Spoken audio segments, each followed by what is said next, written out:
Hello all, welcome to our channel. Last వీడియోలో మనం 7th క్లాస్లోని first, second, third lesson bits చూసాం కదా. ఈ వీడియోలో మనము 4th మరియు 5th, 6th, 7th లెసన్లో ఉన్న బిట్స్ చూద్దాము.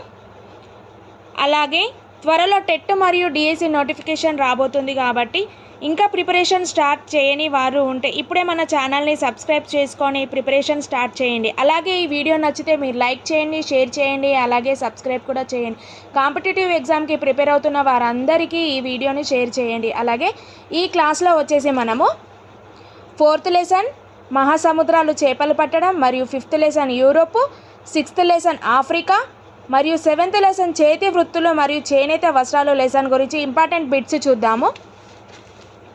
4th లెసన్ వచ్చేసి మహాసముద్రాలు ఆర్ చేపలు పట్టడం. ఇది గ్రహాలన్నింటిలోని నీటిని కలిగి ఉన్న ఏకైక గ్రహం ఏంటి? భూమి. గ్రహాలన్నింటిలో నీటిని కలిగి ఉన్న ఏకైక గ్రహం ఏంటి? భూమి. నెక్స్ట్, జలయుత గ్రహం వచ్చేసి భూమి. మహాసముద్రాల అడుగు భాగం భూమి ఉపరితలం వలె ఉంటుంది. మహాసముద్రాల అడుగు భాగం ఏ విధంగా ఉంటుంది? భూమి ఉపరితలం వలె ఉంటుంది. సముద్రపు అడుగు భాగం సమతలంగా ఉండకుండా అది కొండలతో, పర్వతాలతో, పీఠభూములతో, అగాధాలతో ఏర్పడుతుంది. సముద్రపు అడుగు భాగం సమతలంగా ఉండకుండా ఏ విధంగా ఉంటుంది? కొండలతోనూ మరియు పర్వతాలతోనూ, పీఠభూములతోని, అగాధాలతో ఉంటుంది. చాలా అగాధాలు ఎక్కువ లోతును కలిగి ఉంటాయి. ఎవరెస్ట్ శిఖరాన్ని అగాధాలోకి ముంచితే అది పూర్తిగా మునిగిపోతుంది. మహాసముద్రాలలో ఎక్కువ భాగం సముద్ర మట్టానికి ఎన్ని కిలోమీటర్ల లోతులో ఉంటుంది అంటే 3 నుంచి 6 కిలోమీటర్ల లోతులో ఉంటుంది. మహాసముద్రాలు ఎక్కువ భాగం సముద్ర మట్టానికి ఎన్ని కిలోమీటర్ల లోతులో ఉంటుంది? 3 నుంచి 6 కిలోమీటర్ల లోతులో ఉంటుంది. అలాగే మహాసముద్రాల్లో నీరు ఎప్పుడు నిశ్చలంగా ఉండదు. మహాసముద్రంలోని వివిధ రకాల కదలికలు ఉంటాయి. అవి ఏంటిని చూద్దాం. సముద్ర చలనాలు వచ్చేసి 3. ఒకటి ఏంటంటే తరంగాలు, ప్రవాహాలు, పాటుపోటు. తరంగాలు అంటే ఏంటి? సముద్ర ఉపరితలపు మరియు పావు భాగపు నీటి మట్టం హెచ్చు తగ్గులను తరంగాలు అంటారు. సముద్ర ఉపరితలంలో ఉన్న హెచ్చు తగ్గులను ఏమంటారు? తరంగాలు అని అంటారు. తరంగాలు ఏ విధంగా ఏర్పడతాయి? సముద్ర ఉపరితలం పైన ఉండి సున్నితమైన గాలుల వలన ఏర్పడతాయి. అలాగే సముద్రపు ఉపరితలం పైన వీచే గాలులు ఎంత వేగంగా వీస్తే తరంగాలు అంత పెద్దవిగా ఉంటాయి. సముద్రపు ఉపరితలం పైన గాలులు ఎంత వేగంగా వీస్తే తరంగాలు అంత పెద్దవిగా ఉంటాయి. నెక్స్ట్, ప్రవాహాల గురించి చూద్దాము. సముద్ర అలం ఒక ప్రాంతం నుండి మరొక ప్రాంతానికి పెద్ద ప్రవాహంగా ప్రవహిస్తుంది. అలాగే ప్రవాహాలు ఒక నిర్దిష్ట దిక్కునకు నిరంతరం సముద్ర ఉపరితలం పైన ప్రవహిస్తూ ఉంటాయి. ప్రవాహాలు ఏ విధంగా ప్రవహిస్తుంటాయి? ప్రవాహాలు ఒక నిర్దిష్ట దిక్కునకు నిరంతరం సముద్ర ఉపరితలం పైన ప్రవహిస్తుంటాయి. అలాగే ఈ ప్రవాహాలను ఏమంటారు? సముద్ర ప్రవాహాలు అని అంటారు. ఈ ప్రవాహాలను ఏమని పిలుస్తారు? సముద్ర ప్రవాహాలు అని అంటారు. సముద్ర ప్రవాహాలు ఎన్ని రకాలు? 2 రకాలు. ఉష్ణ ప్రవాహాలు, శీతల ప్రవాహాలు. ఉష్ణ ప్రవాహాలు వచ్చేసి ఇది భూమధ్య రేఖ ప్రాంతం నుండి ధృవాల వైపుకు ప్రవహిస్తుంది. ఉష్ణ ప్రవాహాలు ఎక్కడి నుండి ప్రవహిస్తాయి? భూమధ్య ప్రాంతం నుండి ధృవాల వైపుకు ప్రవహిస్తుంది. అలాగే శీతల ప్రవాహాలు ధృవాల వైపు నుంచి భూమధ్య రేఖకు, ఉల్టా అన్నట్టు, రివర్స్. భూమధ్య రేఖ ప్రాంతం నుంచి ధృవాల వైపు వచ్చేదేమో ఉష్ణ ప్రవాహాలు. అలాగే ధృవాల వైపు నుంచి భూమధ్య రేఖ ప్రాంతం ఏమో శీతల ప్రవాహాలు ప్రవహిస్తాయి. అలాగే సముద్ర ప్రవాహాలు ప్రధానంగా ప్రపంచ పవనాలు, సముద్రపు జలపు ఉష్ణోగ్రత, లవణీయతల వ్యత్యాసం వల్ల ఏర్పడతాయి. సముద్ర ప్రవాహాలు ప్రధానంగా దేని వల్ల ఏర్పడుతుంది? ప్రపంచ పవనాలు, సముద్రపు జలపు ఉష్ణోగ్రత, లవణీయతల వ్యత్యాసం వల్ల ఏర్పడతాయి. అలాగే పాటుపోట్లు చూద్దాము. సముద్రంలో ప్రతిరోజు నీటి మట్టం లయబద్ధంగా పెరగడాన్ని, తగ్గడాన్ని పాటుపోటు అంటారు. సముద్రంలో నీటి మట్టం లయబద్ధంగా పెరగడం, తగ్గడం, దీన్ని ఏమంటారు? పాటుపోటు అని అంటారు. అలాగే సముద్ర తీర ప్రాంతాలన్నింటిలో కొన్ని గంటల పాటు పర్వవేల తరంగాలు, మరికొంతసేపు లఘువేల తరంగాలు వస్తూ ఉంటాయి. అలాగే పోటు అంటే పర్వవేల తరంగాలు, పాటు అంటే లఘువేల తరంగాలు. ప్రతిదినం ఒకే ఎత్తులో ఉండవు. పర్వవేల తరంగాలు వచ్చినప్పుడు సముద్ర తీరానికి కొంత ముందు వరకు నీరు వస్తుంది. పర్వవేల తరంగాలు వచ్చినప్పుడు సముద్ర తీరానికి కొంత ముందు వరకు నీరు వస్తుంది. అదేంటి? పర్వవేల తరంగాలు. చూడండి, పర్వవేల తరంగాలు అంటే ఏంటి? సముద్ర తీర ప్రాంతాలన్నిటిలో కొన్ని గంటల పాటు పోటు అంటే పర్వవేల, పాటు అంటే లఘువేల తరంగాలు. పోటు పర్వవేల తరంగాలు, పాటు లఘువేల తరంగాలు ప్రతిదినం ఒకే ఎత్తులో ఉండవు.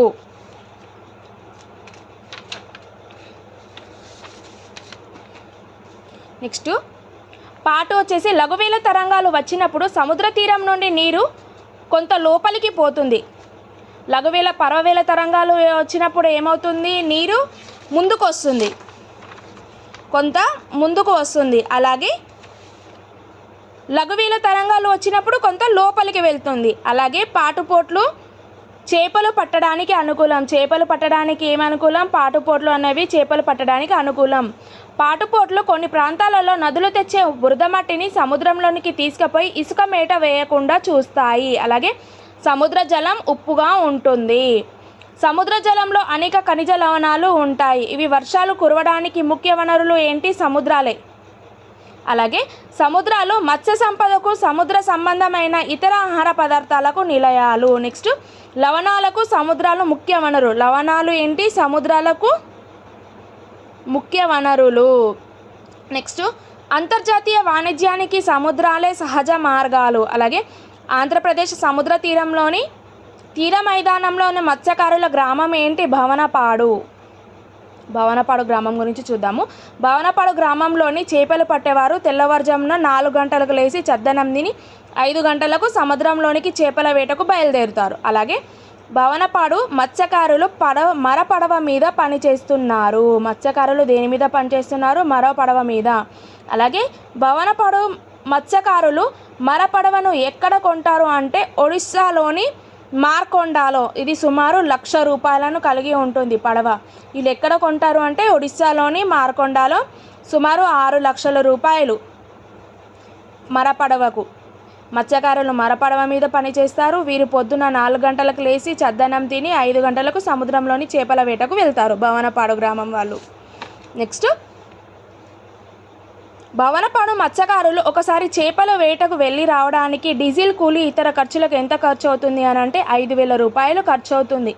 ఒకసారి చేపలకు వేటకు వెళ్ళడానికి వారికి 5,000 రూపాయలు ఖర్చు అవుతుంది. అలాగే వీరు కనీసము దాదాపు 15 నుంచి 20 కిలోమీటర్ వరకు వెళ్తారు చేపలు పట్టడానికి.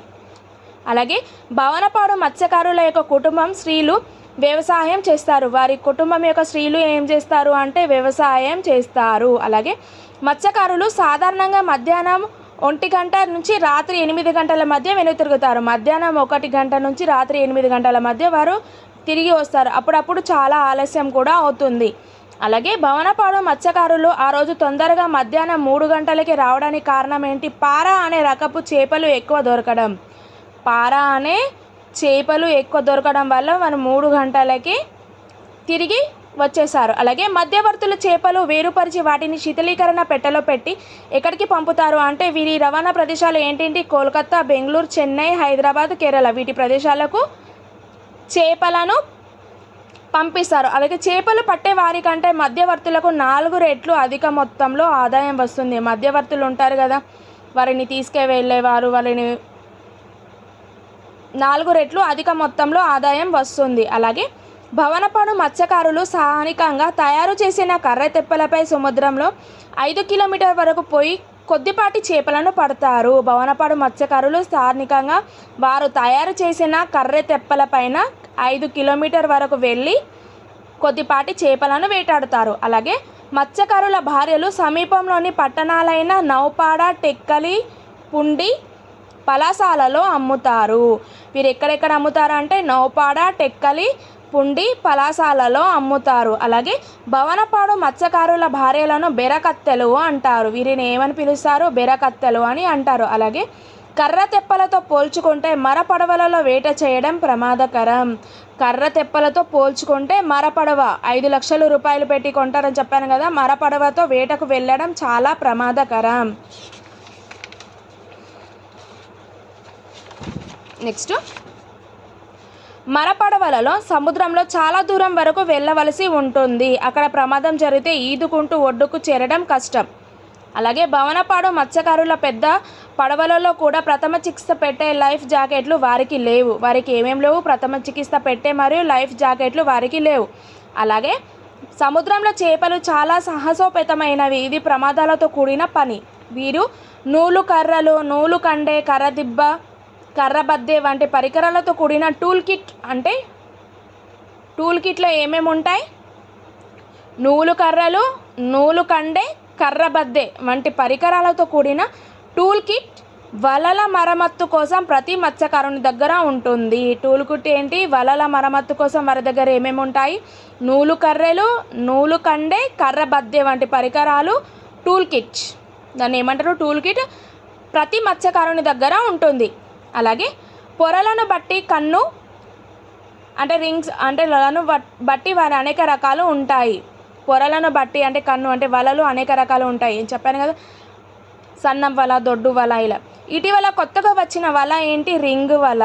ఇటీవల కొత్తగా వచ్చింది ఏంటి? రింగ్ వల. ఇటీవల కొత్తగా వచ్చిన వలన రింగ్ వలను చేపల వేటకు ఇక్కడి మత్స్యకారులు ఎక్కువగా ఉపయోగిస్తున్నారు. భవనపాడు గ్రామంలో ఎక్కువగా ఏమి ఇస్తున్నారంటే రింగ్ వలని యూజ్ చేస్తున్నారు. అలాగే భవనపాడు గ్రామంలో వలసలు తగ్గాయి. నెక్స్ట్, భవనపాడు మత్స్యకారులు గతంలో నూలుతో తయారైన వలలు వాడేవారు. పాస్ట్లో ఏ వలలు వాడేవారు? నూలుతో. ప్రజెంట్ ఏంటి? రింగు వల. నెక్స్ట్, నూలు వలల స్థానంలో ప్రస్తుతం వీరు ప్లాస్టిక్, నైలాన్, ఇతర సింథటిక్ దారాలతో తయారైన వలలను వాడుతున్నారు. ప్రజెంట్ ఏ దారంతో యూజ్ చేస్తున్న వలలను యూజ్ చేస్తున్నారు? ప్లాస్టిక్, నైలాన్, ఇతర సింథటిక్ దారాలతో తయారైన వలలు వాడుతున్నారు. ఒక వల 4 నుంచి 5 సంవత్సరాల వరకు ఉంటుంది. వలల రింగుల రకాలను బట్టి తూకానికి కొంటారు. వలల రింగుల రకాలను, వారి రకాలను బట్టి తూకానికి కొంటారు ఒక వలను. ఇది 4 నుంచి 5 సంవత్సరాల వరకు ఉంటుంది. నెక్స్ట్, వల కిలో 250 నుంచి 300 రూపాయల మధ్య ఉంటుంది. వల వచ్చేసి కిలోకి ఎన్ని రూపాయలు ఉంటుంది? 250 నుంచి 300 రూపాయల మధ్య ఉంటుంది. అలాగే రింగు వల బరువు వచ్చేసి 500 కిలోలు. నెక్స్ట్, వీరు ఎక్కడ నుండి వలను కొనుగోలు చేస్తారు అని అంటే మత్స్యకారులు వలలను ఒడిస్సాలోని బరంపూర్లో వలలను కొనుగోలు చేస్తారు. అలాగే భవనపాడు గ్రామంలో చేపలు పట్టడం మాత్రమే వారి వృత్తి కాకుండా వీరు వ్యవసాయం చేసి పంటలను పండించడం, పశువులను, పక్షులకు పెంపకం వంటి పనులను కూడా చేస్తుంటారు. నెక్స్ట్, భవనపాడు గ్రామంలో నేలలు ప్రధానంగా బంకమన్ను, అంటే ఇసుకతో కూడిన ఒండ్రు మట్టి భూములు. అక్కడి భూమి ఏంటి? బంకమన్ను, ఇసుకతో కూడిన బంకమట్టి. నెక్స్ట్, భవనపాడు గ్రామంలో ముఖ్యమైన పంట వచ్చేసి వరి. వారి ముఖ్యమైన పంట ఏంటి? వరి. ఇది కొద్ది ఎకరాల భూమికి మాత్రమే సాగునీటి సదుపాయం ఉంటుంది. అలాగే వంశధార నది కాలువ చివరి వైపు భవనపాడు గ్రామం ఉంది. ఎక్కడ ఉంది? వంశధార నది కాలువ చివరి వైపు. వంశధార నది కాలువ చివరి వైపు భవనపాడు అనే గ్రామం ఉంది. నెక్స్ట్, భవనపాడు గ్రామానికి సమీపంలోని మర్రిపాడు గ్రామపు సాగునీటి అవసరాలు తీరాక మాత్రమే గ్రామానికి నీరు వస్తుంది. ఈ గ్రామంలో నీరు ఎక్కడ వస్తుంది? దానికి దగ్గరలో ఉన్న మర్రిపాడు గ్రామపు నీటి అవసరాలు తీరాక తర్వాత భవనపాడు గ్రామానికి వస్తుంది వాటర్. భవనపాడు ఎక్కువ భాగం వ్యవసాయము, వర్షాధారమే. వారు ఎక్కువ వర్షం ద్వారా వచ్చే వాటర్ తోటే పంటలను పండిస్తారు. వారు దాని ఆధారంగానే ఉంటారు. ఓకేనా? భవనపాడు గ్రామంలో భూస్వాములు లేరు. నెక్స్ట్, భవనపాడు గ్రామంలో ఎక్కువ మంది వ్యవసాయదారులు, సన్నకారు రైతులు. వారు వాణిజ్య పంటలను పండించరు. నెక్స్ట్, కానీ కొందరు ఆవులు, గేదెలను పెంచుతున్నారు. నెక్స్ట్, భవనపాడు గ్రామంలో 2 కోళ్ల ఫారాలు లాభాలతో నడుస్తున్నాయి. అక్కడ 2 కోళ్ల ఫారాలు లాభాలతో నడుస్తున్నాయి. నెక్స్ట్,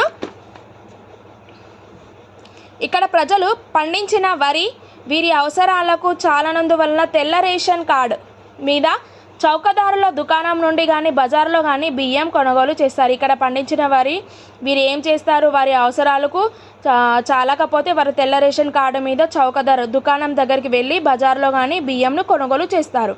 నెక్స్ట్, భవనపాడు గ్రామంలో లవణీయత సమస్య ఉంది కాబట్టి వీరు సముద్ర తీరంలో 8 నుండి 10 అడుగుల లోతు తవ్వితే మంచినీరు వస్తుంది. సముద్ర తీరంలో 8 నుండి 10 అడుగుల లోతు తవ్వితే మంచినీరు వస్తుంది.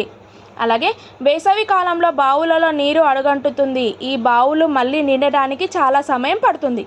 ఒక గంట సేపు వేచి ఉంటే అక్కడ ఒక కుండ నీళ్లు లభ్యమవుతుంది. ఒక గంట సేపు ఉంటే అక్కడ ఒక కుండ నీళ్లు లభ్యమవుతుంది వారికి. ఇక్కడ మంచినీటి కోసం మహిళలు చాలాసేపు వేచి ఉండాలంటే 2 కిలోమీటర్ల దూరం నడిచి వెళ్ళవలసి ఉంటుంది. 2 కిలోమీటర్ల దూరం నడిచి వెళ్తేనే కానీ వరకు మంచినీళ్ళు దొరకదన్నమాట.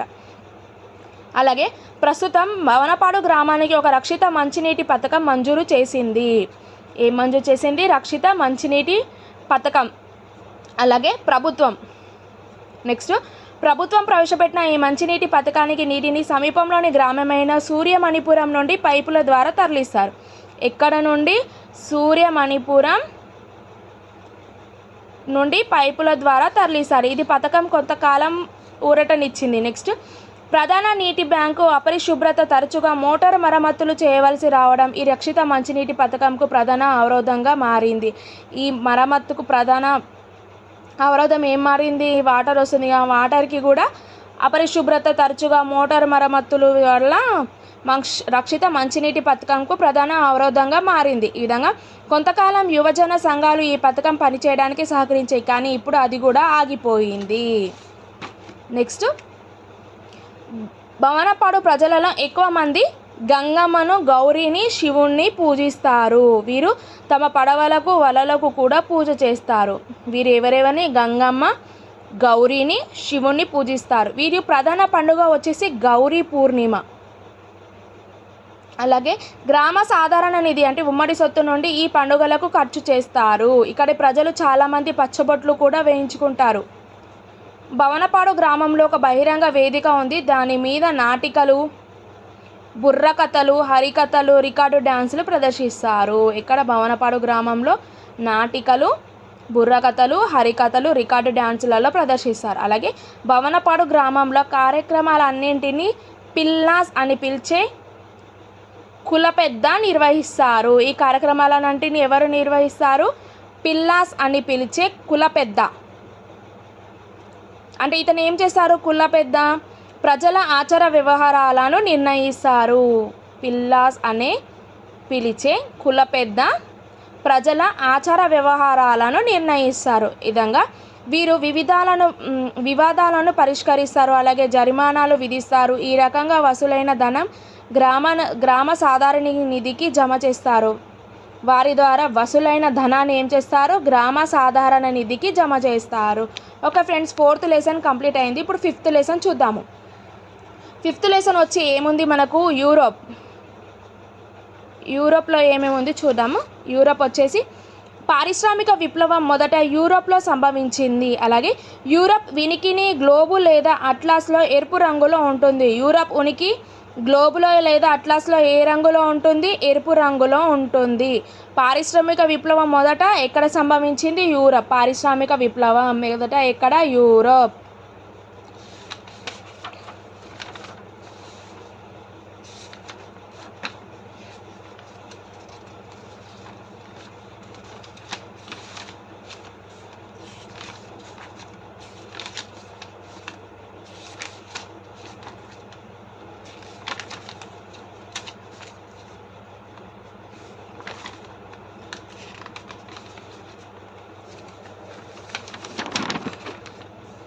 నెక్స్ట్ యూరోప్లో చూద్దాం. ఐరోపాకు ఉత్తరాన ఏముంది? ఆర్కిటిక్ మహాసముద్రం, పశ్చిమాన అట్లాంటిక్, దక్షిణాన మధ్యధర సముద్రం, ఆగ్నేయాన కాకస్ పర్వతాలు ఉన్నాయి. ఒకవేళ తూర్పు దిశన ఐరోపా మరియు ఆసియా ఖండాలకు సరిహద్దుగా ఊరల్ పర్వతాలు లేదా ఊరల్ నది, కాస్పియన్ సముద్రం ఉన్నాయి. తూర్పు దిశన ఐరోపా. అలాగే ఆసియా ఖండాలకు సరిహద్దులుగా ఉండే ఊరల్ పర్వతాలు, కాస్పియన్ మహాసముద్రాలు ఉన్నాయి. ఆసియా ఖండాలకు సరిహద్దుగా ఊరల్ పర్వతాలు, ఊరల్ నది, కాస్పియన్ సముద్రము ఉన్నాయి.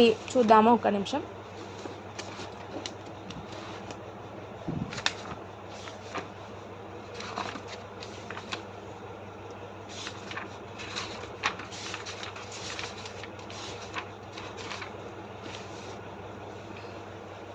చూడండి, ఇగో భూమధ్య రేఖ, యూరల్ పర్వతాలు, ఆర్కిటిక్ మహాసముద్రం, హిందూ మహాసముద్రం, అట్లాంటిక్ మహాసముద్రం, పసిఫిక్ మహాసముద్రం.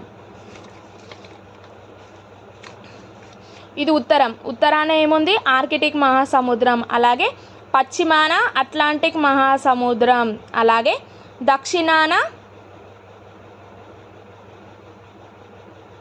దక్షిణాన ఏముంది మధ్యధరా సముద్రం, అలాగే తూర్పు దిశన ఐరోపా.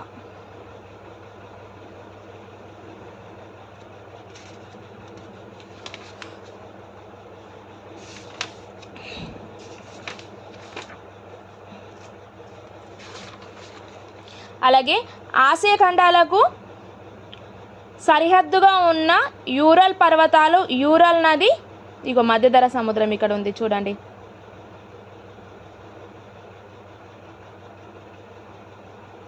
మధ్యధరా సముద్రంకి ఏముంది కాస్పియన్ సముద్రం ఉంది. కాస్పియన్ సముద్రం ఎక్కడ ఉంది ఆసియా ఖండాలకు సరిహద్దుగా ఊరల్ పర్వతాలు, అలాగే ఊరల్ నది, కాస్పియన్ సముద్రం ఉంది. నెక్స్ట్ యూరప్ ఖండాలలో పశ్చిమాన ఉన్న సముద్రం ఏంటి అట్లాంటిక్ మహాసముద్రం. ఈ సముద్రం దాదాపు సంవత్సరం అంతా గట్టిపడి ఉంటుంది. అట్లాంటిక్ మహాసముద్రం ఏంటి యూరప్ ఖండంలో పశ్చిమాన ఉన్న మహాసముద్రం ఏంటి అట్లాంటిక్ మహాసముద్రం. ఇది సంవత్సరం అంతా గట్టిపడి ఉంటుంది, ఐస్ లెక్క ఉంటుంది అన్నట్టు సంవత్సరం మొత్తం. నెక్స్ట్ అట్లాంటిక్ మహాసముద్రంలో భాగమని మధ్యధరా సముద్రం యూరప్ను ఉత్తర అమెరికా ఖండాన్ని వేరు చేస్తుంది. యూరప్ను ఉత్తర అమెరికా ఖండం భూమధ్య రేఖ ఉంది చూడండి, భూమధ్య రేఖ మధ్యధరా సముద్రం యూరప్ ఉత్తర అమెరికా ఖండంని వేరు చేస్తుంది. యూరప్ వచ్చేసి దేన్ని యూజ్ చేస్తుంది చూడండి. అట్లాంటిక్ మహాసముద్రంలోని భాగమైన మధ్యధరా సముద్రం యూరప్ను ఉత్తర అమెరికా ఖండాన్ని వేరు చేస్తుంది. ఇది 500 సంవత్సరాల క్రితం యూరప్ నుండి అమెరికాకు సముద్ర మార్గాన్ని కనిపెట్టారు. ఎప్పుడు 500 సంవత్సరాల క్రితం యూరప్ నుండి అమెరికాకు సముద్ర మార్గాన్ని కనిపెట్టారు. ఇది లక్షల కొద్ది ఐరోపా ప్రజలు అమెరికాకు వలస వెళ్ళి స్థిరపడ్డారు. అలాగే యూరప్కు దక్షిణాన ఉన్న మధ్యధరా సముద్రంకు ఉత్తరాన యూరల్, దక్షిణాన ఆఫ్రికా ఉంది. అలాగే యూరప్కు దక్షిణాన ఉన్న ఏంటి మధ్యధరా సముద్రం, ఇక్కడ ఉంది. యూరప్కు దక్షిణాన మధ్యధరా సముద్రం, అలాగే ఉత్తరాన యూరప్, దక్షిణాన ఆఫ్రికా. మధ్యధరా సముద్రము ఆఫ్రికా, యూరప్కి ఎక్కడ ఉంది దక్షిణాన ఉంది. అలాగే ప్రాచీన కాలంలో చూడండి యూరప్కు దక్షిణాన ఉన్న మధ్యధరా సముద్రం, ఉత్తరాన యూరప్, దక్షిణాన ఆఫ్రికా. అలాగే ఈ సముద్రానికి మధ్యధరా సముద్రం అనే పేరు రావడానికి అర్థం ఏంటి ప్రపంచ మధ్య భాగం. మధ్యధరా సముద్రం అనే పేరు రావడానికి ఏంటి ప్రపంచం మధ్య భాగంలో ఉంది కాబట్టి. అలాగే ప్రాచీన కాలంలో ఐరోపా వాసులకు తెలియనిది ఏంటి అమెరికా, ఆస్ట్రేలియా లాంటి ఇతర ఖండాల గురించి వారికి తెలియదు. నెక్స్ట్ యూరప్, ఆసియా, ఆఫ్రికా ఉత్తర ప్రాంతాలు మాత్రమే వారికి తెలుసు. వారికి ఏమేమి తెలుసు యూరప్, ఆసియా, ఆఫ్రికా ఉత్తర ప్రాంతాలు మాత్రమే తెలుసు. ఉత్తరంలో ఉన్న ప్రాంతాలు మాత్రమే వారికి తెలుసు ఐరోపా వారికి. నెక్స్ట్ యూరప్, ఆసియా, ఆఫ్రికా ఉత్తర ప్రాంతాలన్నీ మధ్యధరా సముద్రం చుట్టూ విస్తరించి ఉన్నాయి. మధ్యధరా సముద్రం చుట్టూ ఏం విస్తరించి ఉన్నాయి యూరప్, ఆసియా, ఆఫ్రికా ఉత్తర ప్రాంతాలన్నీ మధ్యధరా సముద్రంలో ఉన్నాయి. అలాగే ఐరోపా వారు ప్రపంచం మధ్యలో సముద్రం ఉందని భావించారు. నెక్స్ట్ యూరప్ నాకు తూర్పున ఉన్న పర్వతాలు ఏంటి ఊరల్ పర్వతాలు. దీనిని ఊరల్ నది మరియు కాస్పియన్ సముద్రం కూడా ఉంది. యూరప్కు తూర్పున ఉన్న పర్వతం ఏంటి యూరప్, ఉత్తరం, దక్షిణం, తూర్పున ఉన్న పర్వతం ఏంటి యూరల్ పర్వతాలు. ఇక్కడ ఏముంది కాస్పియన్ సముద్రం మరియు ఊరల్ నది ఉంది. అలాగే యూరప్కు తూర్పు సరిహద్దుగా ఉన్న యూరల్ పర్వతాలు ఉన్నాయి. ఇవి చాలా ఎత్తైన పర్వతాలు. నెక్స్ట్ యూరల్ పర్వతాలకు తూర్పున ఆసియా, పశ్చిమాన యూరప్ ఉంది. యూరల్ పర్వతాలకు తూర్పున ఏముంది ఆసియా, పశ్చిమాన ఏముంది యూరప్.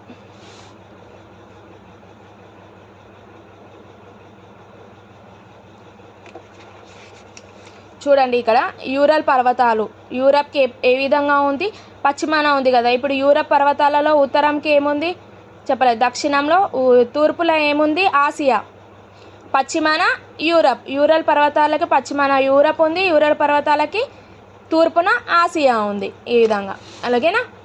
ఆసియా యూరప్ కలిసి ఉన్న ప్రాంతాన్ని యూరేషియా అని అంటారు. ఆసియా మరియు యూరప్ కలిసి ఉన్న ప్రాంతాన్ని ఏమంటారు, యూరేషియా అని పిలుస్తారు. నెక్స్ట్, ఐరోపాలో మంచుతో కప్పిపడి ఉన్న అనేక పర్వతాలు ఉన్నాయి. అవి ఏంటేంటి, ఆల్ప్స్ మరియు పైరినీస్ పర్వతాలు. ఆల్ప్స్ మరియు పైరినీస్ పర్వతాలు ఎక్కడ ఉంది, ఐరోపాలో మంచుతో కప్పి ఉన్న అనేక పర్వతాలు ఉన్నాయి. నెక్స్ట్, ఆల్ప్స్ పర్వత శ్రేణులు చాలా ముఖ్యమైనవి. ఇవి సంవత్సరం పొడవునా మంచుతో కప్పబడి ఉంటాయి. నెక్స్ట్, పశ్చిమాన యూరోప్లో ఉన్న దేశం ఏంటి, హంగేరీ. యూరోప్లో పశ్చిమాన ఉన్న దేశం ఏంటి, హంగేరీ. డాన్యూబ్ నది ఒడ్డున గల నగరం ఏంటి, బుడాపెస్ట్. డాన్యూబ్ నది ఒడ్డున గల నగరం ఏంటి, బుడాపెస్ట్. నెక్స్ట్, దక్షిణ యూరప్ ఖండం సరిహద్దులతో కాస్పియన్ సముద్రానికి నల్ల సముద్రానికి మధ్య ఉన్న పర్వతాలు ఏంటి, కాకసస్ పర్వతాలు. యూరప్ ఖండం సరిహద్దులలో కాస్పియన్ సముద్రం మరియు నల్ల సముద్రానికి మధ్య ఉన్న పర్వతం ఏంటి, కాకసస్ పర్వతాలు. నెక్స్ట్, కాకసస్ పర్వతాలు కూడా చాలా ఎత్తైనవి. ఇవి సంవత్సరం అంతా మంచుతో కప్పబడి ఉంటాయి. కాకసస్ పర్వతాలు కూడా సంవత్సరం అంతా మంచుతో కప్పబడి ఉంటాయి.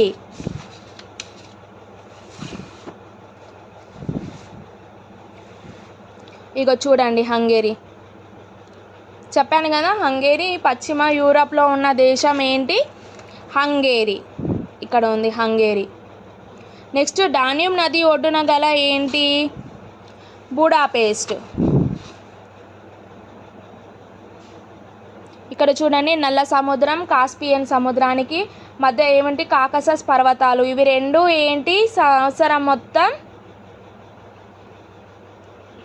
సంవత్సరం మొత్తము మంచుతో కప్పబడి ఉంటుంది కాకసస్ పర్వతం.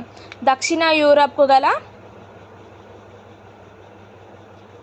కాస్పియన్ సముద్రం మరియు నల్ల సముద్రానికి మధ్య ఉన్న కాకసస్ పర్వతాలు ఇవి సంవత్సరం అంతా మంచుతో కప్పబడి ఉంటుంది.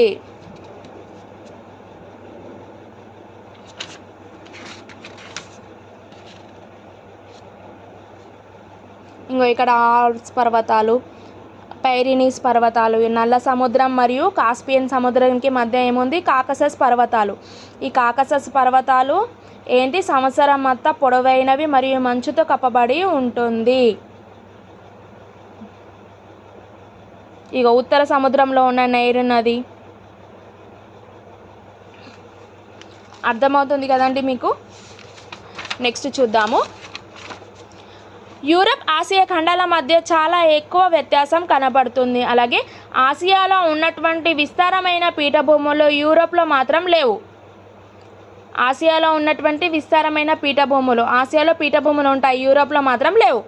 నెక్స్ట్, జర్మనీ, ఫ్రాన్స్, స్పెయిన్లో చిన్న చిన్న పీఠభూములు ఉన్నాయి. నెక్స్ట్, ఐరోపాలో విశాలమైన మైదానాలు ఉన్నాయి. ఐరోపాలో ఏమున్నాయి, మైదానాలు ఉన్నాయి. ఆసియాలో పీఠభూములు ఉన్నాయి. నెక్స్ట్, ఐరోపా తూర్పు ప్రాంతం, Russia, Ukraine, Poland, below Russia దేశాల వరకు విశాలమైన మైదానాలు విస్తరించి ఉన్నాయి. ఈ మైదానాలు ఎక్కువ మంచుతో నిండి ఉండటం వల్ల చలికాలంలో ఇక్కడ అత్యధికమైన చలిగాలులు వీస్తాయి. ఎక్కడెక్కడ, తూర్పు ప్రాంతాలలో Russia, Ukraine, Poland, Byelorussia, Ukraine, Poland, Byelorussia దేశాలలో ఏముండి విశాలమైన మైదానాలు విస్తరించి ఉన్నాయి. Russia, Ukraine, Poland, Byelorussia Russia, Ukraine, Poland వీటన్నిటిలో ఏముంటుంది, సంవత్సరం మొత్తము విశాలమైన మైదానాలు ఉంటాయి. కాబట్టి ఇక్కడ మంచుతో నిండి ఉండడం వల్ల చలికాలంలో ఇక్కడ అధికమైన చలిగాలులు వీస్తాయి. అలాగే యూరప్లో వేసవిలో మంచు కరిగి కాలువలుగా నీరు ప్రవహించి పెద్ద నదులు ఐరోపాలో పొడవైన ఏర్పడతాయి. ఏంటి, నైపర్ ఓల్గా నదులు ఏర్పడతాయి. చూపిస్తాను చూడండి.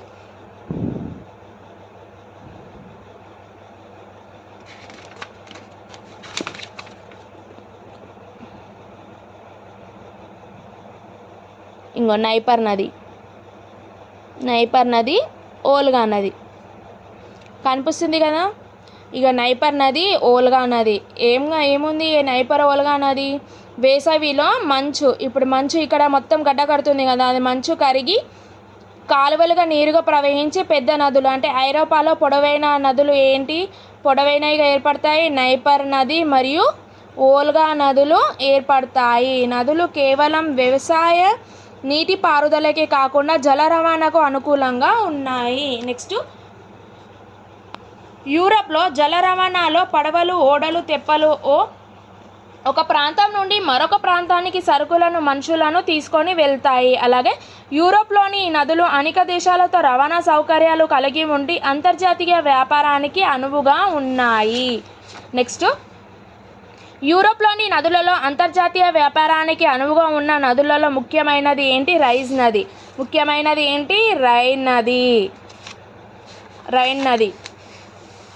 చూడండి, యూరప్లోని నదులలో అంతర్జాతీయ వ్యాపారానికి అనువైన నది ఏంటి? రైన్ నది. నెక్స్ట్, ఈ రైన్ నది చాలా దేశాలలో ప్రవహిస్తూ ఉత్తర యూరప్ సముద్రంలో కలుస్తుంది. ఎక్కడ కలుస్తుంది? ఇక్కడ ఉత్తర యూరప్ సముద్రంలో కలుస్తుంది. రైన్ నది ఎక్కడ కలుస్తుంది? ఉత్తర యూరప్ సముద్రంలో కలుస్తుంది. నెక్స్ట్, ఐరోపాలో ప్రధాన పారిశ్రామిక మరియు ఖనిజాలు లభించే నగరాలలో సముద్ర తీరాన ఉన్నందున ఖండాంతర వాణిజ్యానికి దోహదపడుతున్నది. అలాగే రైన్ నది వలె కాకుండా ఓల్గా నది కాస్పియన్ సముద్రంలో కలుస్తుంది. రైన్ నది వలె కాకుండా, ఈ నది వలె కాకుండా కాస్పియన్ నది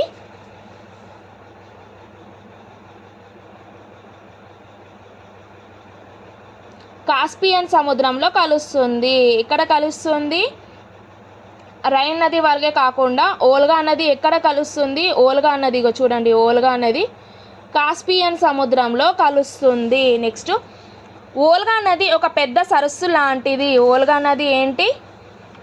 ఇది ఒక పెద్ద సరస్సు లాంటిది.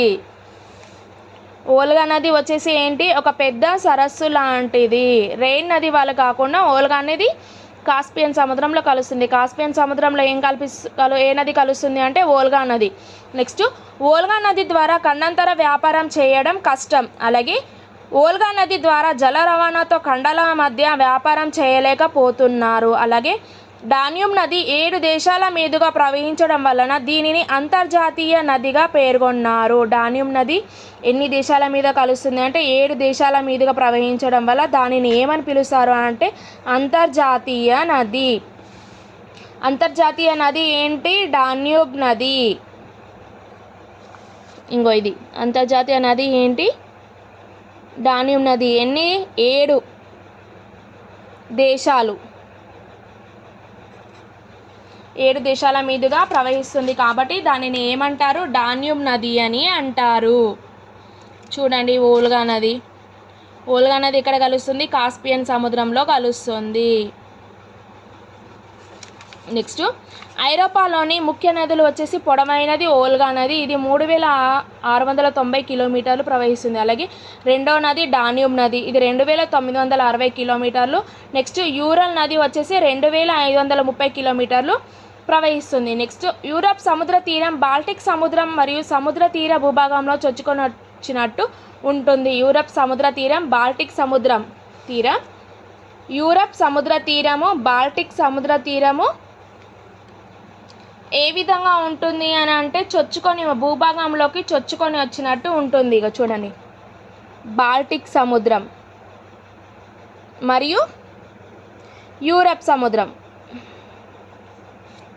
ఇక్కడ భూభాగానికి చొచ్చుకొని వచ్చినట్టుగా ఉంటుంది. యూరప్ సముద్రం, బాల్టిక్ సముద్రం సముద్ర తీర భూభాగంలోనికి చొచ్చుకొని వచ్చినట్టుగా ఉంటుంది. నెక్స్ట్, యూరప్ ఆసియా ఖండాల మధ్య చాలా ఎక్కువగా వ్యత్యాసం కనపడుతుంది. అలాగే ఆసియాలో ఉన్నటువంటి విస్తారమైన పీఠభూములు యూరప్లో మాత్రం లేవు. నెక్స్ట్, జర్మనీ, ఫ్రాన్స్, స్పెయిన్లలో చిన్న చిన్న పీఠభూములు ఉన్నాయి. అలాగే ఐరోపాలో విశాలమైన మైదానాలు ఉన్నాయి. ఇది కూడా చెప్పాను. Russia, Ukraine, Poland, below Russia దేశాలు మైదానాలు విస్తరించి ఉన్నాయి. అలాగే ఇది చూడండి, ఐరోపాలో జల రవాణాలో పడవలు, ఓడలు, తెప్పలు మాత్రమే కాకుండా మరొక ప్రాంతానికి సరుకులను, మనుషులను తీసుకొని వెళ్తాయి. అలాగే యూరోప్లోని నదులు అనేక దేశాలతో రవాణా సౌకర్యాలు కలిగి ఉండి అంతర్జాతీయ వ్యాపారానికి అనువుగా ఉన్నాయి. నెక్స్ట్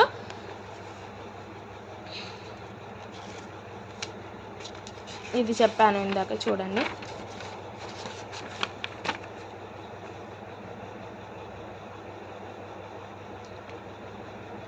ఇటలీలో మాదిరిగా భూభాగం సముద్రంలోకి విస్తరించి ఉంటుంది. అయిపోయింది. ఇటలీకి 3 వైపులా సముద్రం ఆవరించి ఉంటుంది. ఒకవేళ 3 వైపులా నీరు ఉండి ఒకవైపు భూభాగం ఉంటే దానిని ద్వీపకల్పం అంటారు. ద్వీపకల్పం అంటే 3 వైపులా వాటర్, ఒకవైపు భూభాగం,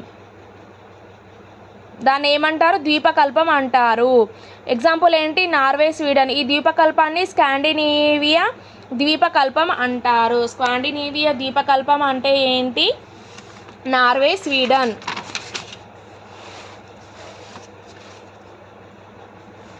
చూడండి, ఇక్కడ 3 వైపుల వాటర్ ఉంటే దాన్ని ఒకవైపు భూభాగం, 3 వైపుల వాటర్, దీనిని ఏమంటారు? ద్వీపకల్పం అని అంటారు. ఓకేనా ఫ్రెండ్స్? అలాగే చూడండి, నార్వే, స్వీడన్. ఈ ద్వీపకల్పాన్ని స్కాండినేవియా ద్వీపకల్పం అని కూడా అంటారు. చూడండి, యూరప్ ఖండంలో కొన్ని దేశాలు 3 వైపుల నీరు గల దేశాలు కాకుండా 4 వైపుల నీరుండి ఒకవైపు భూభాగం లేని దీన్ని ద్వీప దేశాలు అంటారు. ఉదాహరణకి గ్రేట్ బ్రిటన్ ద్వీపం. ఇది ఏ విధంగా ఉంటుంది? ద్వీపము 4 వైపులా వాటర్ ఉండి భూభాగం ఉండదు.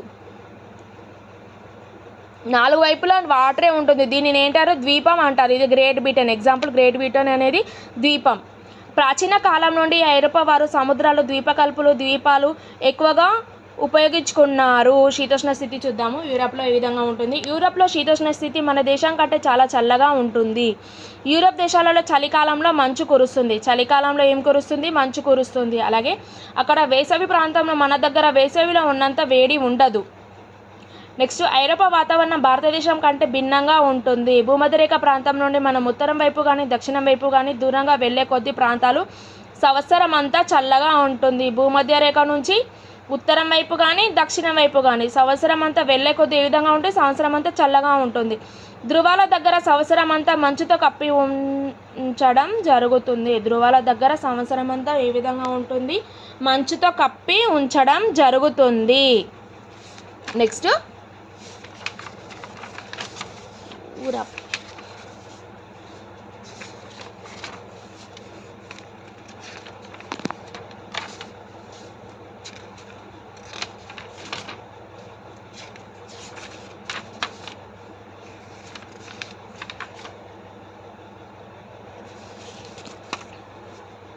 చూడండి, అట్లాంటిక్ మహాసముద్రం పవనాలు ఐరోపా శీతోష్ణ స్థితి పైన ఎక్కువగా ప్రభావం చూపుతున్నాయి. లోపలి వైపు ఉన్న భూభాగాల కంటే అట్లాంటిక్ మహాసముద్ర తీరం వెంబడి గల ప్రాంతాలు ఎక్కువగా ప్రభావితం అయ్యాయి. నెక్స్ట్, శీతాకాలంలో పశ్చిమ యూరప్లో పూర్తిగా చల్లగాను, తూర్పు యూరప్ మరింత చల్లగాను ఉంటుంది. శీతాకాలంలో పశ్చిమ యూరప్ ఏ విధంగా ఉంటుంది? చల్లగా. తూర్పు యూరప్ మరింత చల్లగా ఉంటుంది. నెక్స్ట్, పోలాండ్, రష్యాలో తీవ్రమైన చల్లదనం ఉంటుంది. ఎక్కడ? పోలాండ్ మరియు రష్యాలో తీవ్రమైన చల్లదనం ఉంటుంది. పోలాండ్ మరియు రష్యాలో ఏ విధంగా ఉంటుంది? మరింత చల్లదనంగా ఉంటుంది.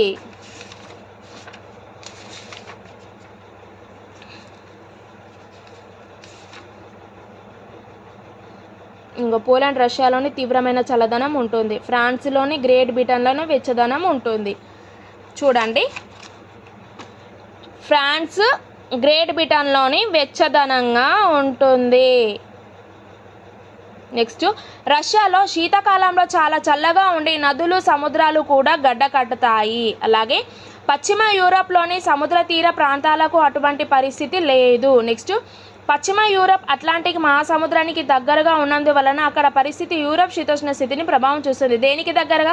అట్లాంటిక్ మహాసముద్రం సంవత్సరం అంతా గడ్డగట్టి ఉంటుంది. దీనికి దగ్గరగా ఉండడం వలన యూరప్ శీతోష్ణ స్థితి ప్రభావితం చేస్తుంది.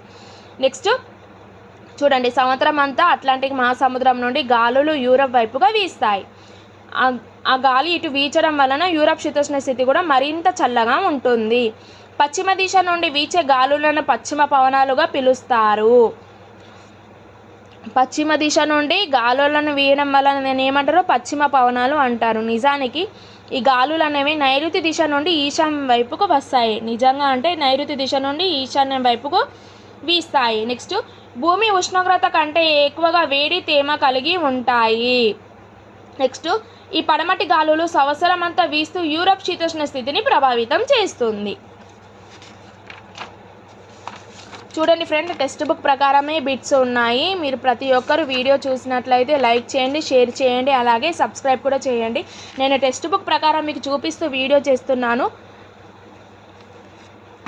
నెక్స్ట్, సముద్ర జలాలు ఎప్పుడు నిశ్చలంగా ఉండవు. అవి ఒక చోటు నుండి మరొక చోటి ఖండాల వెంట నిరంతరం ప్రవహిస్తూ ఉంటాయి. ఇలా ప్రవహించే ప్రవాహాలను ఏమంటారు? సముద్ర ప్రవాహాలు అంటారు. ఖండాల వెంట నిరంతరం ప్రవహిస్తాయి, ఒక చోట ఆగడదు అన్నట్టు. ఖండాల వెంట నిరంతరం ప్రవహిస్తూ ఉంటాయి. ఇలా ప్రవహించే ప్రవాహాలను ఏమంటారు? సముద్ర ప్రవాహాలు అంటారు. నెక్స్ట్, సముద్ర ప్రవాహాలు కొన్ని వేల కిలోమీటర్ల దూరం వరకు నదులలాగా ప్రవహిస్తుంటాయి. సముద్ర ప్రవాహాలు అట్లాంటిక్ మహాసముద్రంలో కనిపిస్తాయి. ఇక్కడ కనిపిస్తాయి, అట్లాంటిక్ మహాసముద్రంలో కనిపిస్తాయి. అలాగే భూమధ్య రేఖ వద్ద ఉండే ఉష్ణోగ్రతల వల్ల సంవత్సరం అంతా ఈ ప్రవాహాలు పయనిస్తూ ఉంటాయి. కావున వీటిని కవోష్ణ ప్రవాహాలు అంటారు. కవోష్ణ ప్రవాహాలు ఏమంటారు? భూమధ్య రేఖ వద్ద ఉండే ఉష్ణోగ్రతల వల్ల సంవత్సరం అంతా ప్రవాహాలు పయనిస్తుంటాయి కాబట్టి వీటిని ఏమంటారు? కవోష్ణ ప్రవాహాలు అంటారు. భూమధ్య రేఖ దగ్గర ప్రవహిస్తూ ఉంటాయి కాబట్టి వీటిని కవోష్ణ ప్రవాహాలు అని అంటారు. చూడండి టెక్స్ట్ బుక్. భూమధ్య రేఖ వద్ద ఉండే ఉష్ణోగ్రత వల్ల సంవత్సరం అంతా ఈ ప్రవాహాలు పయనిస్తుంటాయి, అందుకే వీటిని కవోష్ణ ప్రవాహాలు అని అంటారు. చూడండి, భూమధ్య రేఖ వద్ద ఇవన్నీ సంవత్సరం అంతా వీస్తాయి కాబట్టి వీటిని కవోష్ణ ప్రవాహాలు అని అంటారు. నెక్స్ట్, కవోష్ణ ప్రవాహాలు పశ్చిమ దిశ నుండి ఉత్తర అమెరికా వైపు పయనిస్తాయి. ఇవి ఎక్కడ నుండి అంటే పశ్చిమ దిశ నుండి ఉత్తర అమెరికా వైపు. పశ్చిమ దిశ నుండి ఉత్తర అమెరికా, ఇగో ఇక్కడ నుండి ఉత్తర అమెరికా.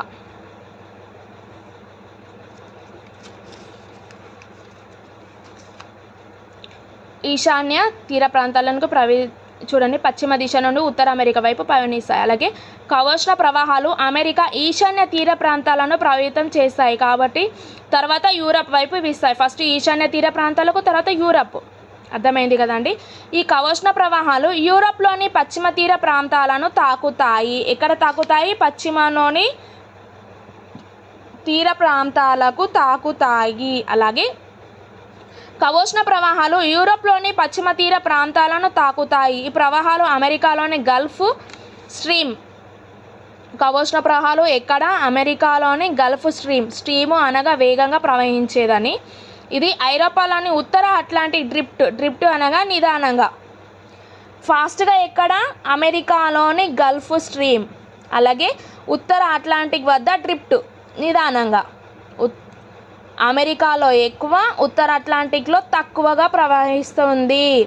ఎక్కువగా ప్రవహించేది గల్ఫ్ స్ట్రీమ్ అనగా వేగంగా ప్రవహించేది. ఉత్తర అట్లాంటిక్ డ్రిఫ్ట్ అనగా నిదానంగా ప్రవహించేది అని అర్థం. నెక్స్ట్, గల్ఫ్ ప్రవాహాల కారణంగా ఉత్తర అమెరికాలోని తూర్పు తీర ప్రాంతపు జలాలు యూరప్లోని పశ్చిమ తీరపు జలాలు గడ్డకట్టవు. అందువల్ల ఓడలు చలికాలంలో కూడా తీర ప్రాంతపు ఓడరేవులను చేరుకుంటున్నాయి. నెక్స్ట్, ఉష్ణ ప్రవాహాలు తూర్పు యూరప్ శీతోష్ణ స్థితిని తీవ్రంగా ప్రభావితం చేయలేవు.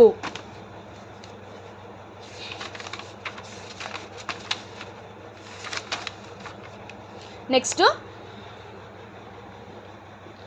పశ్చిమ ఐరోపాలో సంవత్సరమంతా చిరుజల్లులు కురుస్తాయి. ఎక్కడ? పశ్చిమ ఐరోపాలో సంవత్సరమంతా చిరుజల్లులు కురుస్తాయి. అంటే ఆకాశం మబ్బులతో కూడి ఉంటుంది. ఇలాంటి చిరుజల్లుల కోసం మన దేశంలో ఎదురు చూసినట్టుగా పశ్చిమ యూరప్లో కాంతివంతమైన ఎండ కోసం ఎదురు చూస్తారు. నెక్స్ట్, ఉత్తర ఐరోపా పశ్చిమ ఐరోపా ప్రాంతాలలో పడమటి గాలులు చాలా తేమను నింపుకొని ఉంటాయి. ఎక్కడ? ఉత్తర ఐరోపా మరియు పశ్చిమ ఐరోపా ప్రాంతాలలో పడమటి గాలులు చాలా తేమను నింపుకొని ఉంటాయి. ఈ పడమటి గాలులు సంవత్సరం అంతా తేమను పుంజుకోవడం వల్ల వర్షాలకు కారణమవుతుంది. నెక్స్ట్, ఉత్తర ఐరోపా పశ్చిమ ఐరోపా ప్రాంతాలలో సంవత్సరం పొడవునా వర్షాలు కురుస్తాయి, కానీ మన దేశంలో మాత్రం వర్షాలు కొన్ని నెలల్లో కురుస్తాయి. ఉత్తర ఐరోపా మరియు పశ్చిమ ఐరోపా, ఉత్తరం మరియు పశ్చిమ ఐరోపాలో సంవత్సరం అంతా వర్షం కురుస్తుంది, కానీ మన దేశంలో మాత్రం వర్షాలు కురవవు. ఇగో యూరప్ పటము, యూరప్ రాజకీయ పటం చూడండి.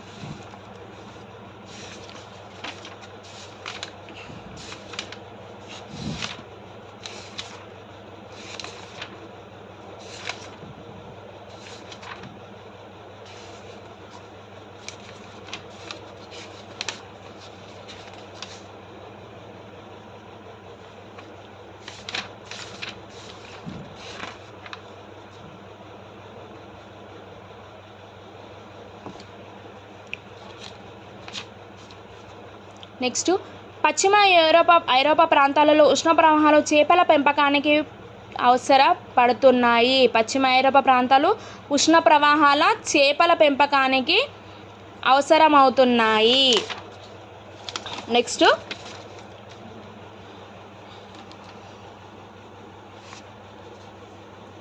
ఈ ఉష్ణ ప్రవాహాల వల్ల చేపలకు కావలసినంత ఆహారం లభ్యమవుతుంది. అలాగే బ్రిటన్కు సమీపంలో ఉన్న ఉత్తర సముద్రం వద్ద మత్స్య పరిశ్రమ అభివృద్ధి చెందినది. ఈ ప్రాంతాన్ని డాగర్ బ్యాంకు, ఇది ఎగ్జామ్లో వచ్చిందండి, టెట్ ఎగ్జామ్లో, అలాగే డిఎస్సి ఎగ్జామ్లో కూడా వచ్చింది. చూడండి, బ్రిటన్కు సమీపంలో ఉన్న ఉత్తర సముద్రం వద్ద మత్స్య పరిశ్రమ అభివృద్ధి చెందింది. ఇక్కడ బ్రిటన్, దీనిని ఏమని పిలుస్తారు? మత్స్య సంపద, చేపల పరిశ్రమ అంటే డాగర్ బ్యాంక్ అని పిలుస్తారు. డాగర్ బ్యాంక్ అంటే ఏంటి? మత్స్య పరిశ్రమని ఏమని పిలుస్తారు? డాగర్ బ్యాంక్ అని పిలుస్తారు.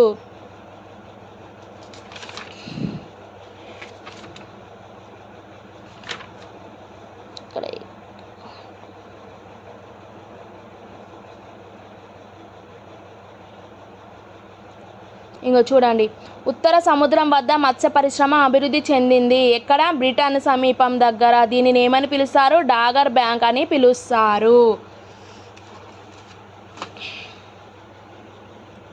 నెక్స్ట్, ఐరోపా ప్రజలు చేపలకు ప్రధాన ఆహారం. ఐరోపా ప్రజల వారికి ఏంటి? చేపలు ప్రధాన ఆహారం, కాబట్టి చేపల వేట యూరోప్లో ప్రధాన పరిశ్రమగా మారింది. అలాగే దక్షిణ ఐరోపా దేశాలకు గమనించినట్లయితే వారికి దక్షిణాన మధ్యధరా సముద్రం ఉండడం వల్ల వాటి మధ్యధరా దేశాలని పిలుస్తున్నారు. వారికి మధ్యధరా సముద్రం దగ్గర ఉంది కాబట్టి వారిని ఏమంటారు? మధ్యధరా దేశాలని పిలుస్తారు. అక్కడ ఉన్న విశిష్టమైన శీతోష్ణ స్థితి మధ్యధరా శీతోష్ణ స్థితి. అలాగే మధ్యధరా దేశాలు ఐరోపాలో ఎక్కువగా దక్షిణాన ఉన్నాయి. ఫలితంగా ఇక్కడ చలికాలంలో చలి తక్కువగా ఉంటుంది, ఎండాకాలంలో వెచ్చగా ఉంటుంది. మధ్యధరా దేశ ఐరోపాలో ఎక్కువగా దక్షిణాన ఉన్నాయి కాబట్టి చలికాలంలో చలి తక్కువ, ఎండాకాలంలో వెచ్చగా ఉంటుంది. ఇక్కడ సంవత్సరం అంతా పశ్చిమ యూరప్ లాగా వర్షాలు ఉండవు. పడమటి గాలులు ఇక్కడ చలికాలంలో మాత్రమే వీస్తాయి. ఈ గాలులు మధ్యధరా దేశాలకు వర్షాలను ఇస్తాయి. అంటే ఇక్కడ చలికాలంలో వర్షాలు, ఎండాకాలంలో వర్షాభావ పరిస్థితుల వల్ల మధ్యధరా శీతోష్ణ స్థితి అనే పదం ఏర్పడింది. నెక్స్ట్, ఇతర ఖండాలలో కూడా అనేక ప్రాంతాలలో మధ్యధరా శీతోష్ణ స్థితి ఉంటుంది. ఇతర ఖండాలలో కూడా ఏముంటుంది? మధ్యధరా శీతోష్ణ స్థితి అనే ప్రాంతం ఉంటుంది. అలాగే మధ్యధరా శీతోష్ణ స్థితి పండ్ల తోటల పెంపకానికి అనుకూలమైంది. మధ్యధరా శీతోష్ణ స్థితి దేనికి అనుకూలమైంది? పండ్ల తోటల పెంపకానికి అనుకూలమైంది.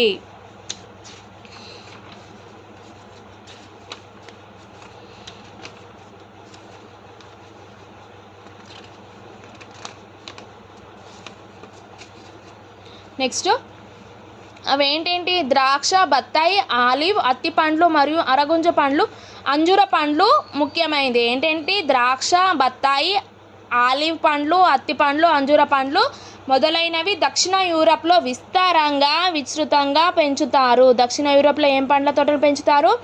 ద్రాక్ష, బత్తాయి, ఆలివ్, అత్తి పండ్లు అంటే అంజూర పండ్లు పెంచుతారన్నమాట. నెక్స్ట్, మన దేశంలో 3 కాలాలు ఉన్నాయి: చలికాలం, వేసవికాలం, వర్షాకాలం. అలాగే యూరోతో పాటు చాలా యూరప్ దేశాలలో 4 రకాల కాలాలు ఉన్నాయి. ఏంటి? చలికాలం, వసంతకాలం, వేసవికాలం, శరత్కాలం. కాలాలను బట్టి ఆయా ప్రదేశాలలో దృశ్యం మారుతుంది. అలాగే వ్యవసాయ పంటలు కూడా మారుతుంది. చలికాలం ఎప్పుడు స్టార్ట్ అవుతుంది? నవంబర్ రాగానే నవంబర్లో చలికాలం, అలాగే డిసెంబర్లో అతి శీతలంగా మారుతుంది చలికాలం అనేది. అలాగే చలికాలంలో పర్వతాలపైన ఎక్కువగాను మైదానాలపైన తక్కువగాను ఉంటుంది.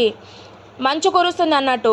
ఐరోపాలో ఇక్కడ మంచు కురుస్తుంది చలికాలంలో. అక్కడ సంవత్సరం అంతా చల్లగానే ఉంటుంది కదా, అక్కడ సంవత్సరం అంతా మంచు కురుస్తూనే ఉంటుంది. అలాగే చలికాలంలో సూర్యుడు చాలా ఆలస్యంగా అనగా 9 లేదా 10 గంటలకు ఉదయించి మధ్యాహ్నం 4 గంటలకే అస్తమిస్తాడు. సూర్యుడు ఎక్కడ 9 గంటల నుంచి 9 లేదా 10 గంటలకు వచ్చి మళ్ళీ మధ్యాహ్నం 4 గంటలకే అస్తమిస్తాడు ఐరోపాలో.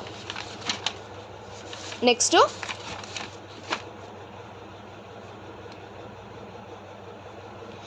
ఇక్కడ మబ్బు కమ్మిన ఆకాశంతో చీకటిని అలుముకుంటుంది. అలాగే ఫ్రాన్స్ దేశంలోని వెడల్పైన ఆకులు గల చెట్లు తమ ఆకులను రాల్చి ఆకులని చెట్లుగా మారుతాయి. ఫ్రాన్స్ దేశంలో వెడల్పైన ఆకులు గల చెట్లు తమ ఆకులను రాల్చి ఆకులు లేని చెట్లుగా మారుతాయి. ఫ్రాన్స్ దేశంలో ఆకులు రాలి అక్కడ ఆకులు రాలిపోవడం వల్ల చెట్లు ఏముంటుంది, ఆకులు రాల్చి ఆకులు లేని చెట్లుగా మారుతాయి. అలాగే వసంతకాలం ఎప్పుడు ఉంటుంది, మార్చి నెలలో. ఫ్రాన్స్ దేశంలో భూమి దృశ్యం మారిపోతుంది. ఫ్రాన్స్లో భూమి దృశ్యం మారిపోతుంది. అలాగే వసంతకాలంలో పగలు ఎక్కువ కాలం, రాత్రి తక్కువ కాలం ఉంటుంది. వసంతకాలంలో ఎట్లుంటుంది, పగటి కాలం ఎక్కువ, రాత్రి కాలం తక్కువగా ఉంటుంది. మంచు కరగడం ప్రారంభించి చెట్లు చిగురించడం ప్రారంభమవుతుంది వసంతకాలంలో. వసంతకాలం అంటే ఎప్పుడు, మార్చి నెలలో. మార్చి నెల రాగానే అక్కడ మంచు కరిగి చెట్లు చిగురించి ప్రారంభమవుతుంది. అలాగే వసంతకాలంలో పచ్చని ఆకులు అందమైన పూలతో అంతా నిండిపోతుంది. పచ్చిక బయళ్ళలో గడ్డి మొలవడం ప్రారంభమవుతుంది. అలాగే వసంతకాలంలో భూములు దున్ని విత్తనాలు వేస్తారు. ఏంటి, గోధుమ, రై, బార్లీ, మొక్కజొన్న, బీట్రూట్, ఓట్స్. ఏం పంటలు, గోధుమ, రై, బార్లీ, మొక్కజొన్న, బీట్రూట్, ఓట్స్ ముఖ్యమైనవి పంటలు. అలాగే వేసవికాలం యూరోప్లో జూన్ నుండి ఆగస్టు వరకు వేసవికాలం ఉంటుంది. యూరోప్లో వేసవికాలం ఎప్పుడు ఉంటుంది, జూన్ నుంచి ఆగస్టు. అలాగే వేసవి కాలంలో వేడి ఎక్కువగా ఉంటుంది, వర్షాలు ఎక్కువగా కురవవు. పగటి కాలం మన దేశం కంటే చాలా ఎక్కువగా ఉంటుంది. ఇక్కడ తెల్లవారున 4 గంటలకే సూర్యోదయం అవుతుంది, రాత్రి 8 గంటలకు సూర్యాస్తమయం అవుతుంది. ఇక్కడ యూరోప్లో. నెక్స్ట్ నార్వే, స్వీడన్ వంటి ఉత్తరాది దేశాలలో సూర్యాస్తమయమే ఉండదు. ఎక్కడెక్కడ అంటే నార్వే, స్వీడన్ వంటి దేశాలలో సూర్యాస్త సమయమే ఉండదు. ఇది ఇంపార్టెంట్. నార్వే, స్వీడన్లలో ఉత్తరాది దేశాలలో, ఎక్కడ అంటే ఉత్తరాది దేశాలలో సూర్యాస్తమయం అనేది ఉండదు. ఇక్కడ అర్ధరాత్రి, వీటిని ఏమని పిలుస్తారు అంటే అర్ధరాత్రి సూర్యుడు గల దేశాలు అని పిలుస్తారు. అర్ధరాత్రి సూర్యుడు గల దేశాలు అనేది దేని పిలుస్తారు, నార్వే, స్వీడన్. నెక్స్ట్ చూద్దాము. ఇక్కడ అత్యధిక ఉష్ణోగ్రత కూడా ఉండదు, ఎందుకంటే సూర్యుడు ఆకాశంలో చాలా ఎత్తున కాకుండా చాలా దగ్గరగా, అంటే భూమి ఆకాశాలు కలిసినట్టు కనిపించే విధంగా దగ్గరగా ఉంటుంది. ఇక్కడ నార్వే, స్వీడన్లో. అలాగే యూరోప్లో వ్యవసాయానికి అనుకూలమైన కాలం ఏంటి, వేసవి కాలం. యూరోప్లో వ్యవసాయానికి అనుకూలమైన కాలం ఏంటి, వేసవి కాలం. అలాగే వేసవి కాలంలో పంట పండుతుంది, క్రమం తప్పకుండా వర్షాలు కురవడం వల్ల పంటలకు నీటి పారుదల అవసరం ఉండదు. అలాగే వేసవి చివరి నాటికి పంట కోత వస్తుంది. అలాగే మన దేశంలో 2 వ్యవసాయ కాలాలు ఉన్నాయి. అవి ఏంటి, రబీ, ఖరీఫ్. మన దేశంలో చలికాలంలో, వర్షాకాలం. అలాగే కాబట్టి 8 నుండి 10 నెలల పాటు పంటలను పండించగలం. కానీ ఫ్రాన్స్లోను ఇతర యూరప్ దేశాలలోనే 6 నుంచి 7 నెలలు మాత్రమే పంటలను పండిస్తారు. ఎక్కడెక్కడ అంటే ఫ్రాన్స్, యూరప్లలో 6 నుంచి 7, మన దేశంలో 8 నుంచి 10 నెలలు పంటలను పండించగలుగుతారు. అలాగే శరత్కాలం ఎప్పుడు అంటే సెప్టెంబర్ నుండి అక్టోబర్ వరకు. తిరిగి వాతావరణం మారిపోతుంది. ఈ కాలంలో చెట్ల ఆకులు రంగులకు మారి రాలిపోతాయి. నెక్స్ట్ వ్యవసాయ పనులను ఎండబెడతారు. నెక్స్ట్ ద్రాక్ష, ఇతర పండ్ల జాతుల నుండి తీసిన సారా, జామ్ పండ్ల రసాలను నిల్వ చేస్తారు. వారు ఏం చేస్తారు, ద్రాక్షను పండిస్తారు కదా, ఆ జాతుల నుండి తీసిన సారా, జామ్ వంటి పండ్ల రసాలను వాళ్ళు నిల్వ చేస్తారన్నమాట. అలాగే ఐరోపాలోని మైదానాలు, నదిలోయ ప్రాంతాలు చాలా సారవంతమైనవి. ఇవి సంవత్సరం అంతా వర్షాలు కురవడం వల్ల ఏ నదులు ఎండిపోవు. అలాగే అన్ని కాలాలలో నదులు పారతాయి. నెక్స్ట్ ఐరోపాలోని మైదాన భూములు వ్యవసాయానికి అనువైనవి. ఐరోపాలోని మైదాన భూములు వ్యవసాయానికి అనువైనవి. అలాగే ఐరోపాలోని అధిక భాగం పర్వతాలతో కూడి ఉంటుంది కాబట్టి ఈ ప్రాంతం వ్యవసాయానికి అనువైనది కాదు. ఐరోపాలో అధిక భాగం పర్వతాలతో కూడి ఉంటుంది కాబట్టి ఈ ప్రాంతం వ్యవసాయానికి అనువైనది కాదు. అలాగే తక్కువ సేద్యపు వ్యవసాయ భూములు ఉన్న కొన్ని దేశాలు ఏంటేంటి చూద్దాం. ఒకటేంటి నార్వే వచ్చేసి 3%, ఇంగ్లాండ్లో 30%, జర్మనీలో 40%. అలాగే భారతదేశంలో దాదాపు 55% వ్యవసాయ భూమి ఉంది. భారతదేశంలో ఎంత శాతం? 55% వ్యవసాయ భూమి ఉంది. అలాగే హాలాండ్ అంటే డచ్లో వ్యవసాయానికి పనికొచ్చే భూమి చాలా తక్కువగా ఉంటుంది కాబట్టి వారికి తీవ్రమైన భూభాగపు కొరత ఉంటుంది. నెక్స్ట్, డచ్ వారు గతంలో సముద్ర జలాలతో నిండి ఉన్న ప్రాంతంలో నీటిని వెనుకకు మళ్లించి గోడలు కట్టి ఆ ప్రాంతంలో కొద్దిపాటి వ్యవసాయం చేస్తున్నారు. ఈ భూమిని వారు పోల్డర్ అంటారు. పోల్డర్ అంటే ఏంటి? ఎవరు చేస్తున్నారు అంటే హాలాండ్ డచ్ వారు వీటిని సముద్ర జలాలతో కూడి ఉన్న ప్రాంతంలో నీటిని వెనుకకు మళ్లించి అక్కడ గోడ కట్టి ఆ ప్రాంతంలో కొద్దిపాటి వ్యవసాయం చేస్తున్నారు. వీటిని ఏమంటారు? పోల్డర్ అని అంటారు. నెక్స్ట్, ఉత్తర తూర్పు ఐరోపా చలికాలంలో అతి శీతల పరిస్థితుల వల్ల వ్యవసాయం చేయడం కష్టం. అలాగే ఉత్తర తూర్పు ఐరోపాలో ప్రాంతాలు 6 నెలల వరకు మంచుతో కప్పబడి ఉంటుంది. ఉత్తర తూర్పు ఐరోపాలో ప్రాంతాలు 6 నెలల వరకు మంచుతో కప్పబడి ఉంటుంది. నెక్స్ట్,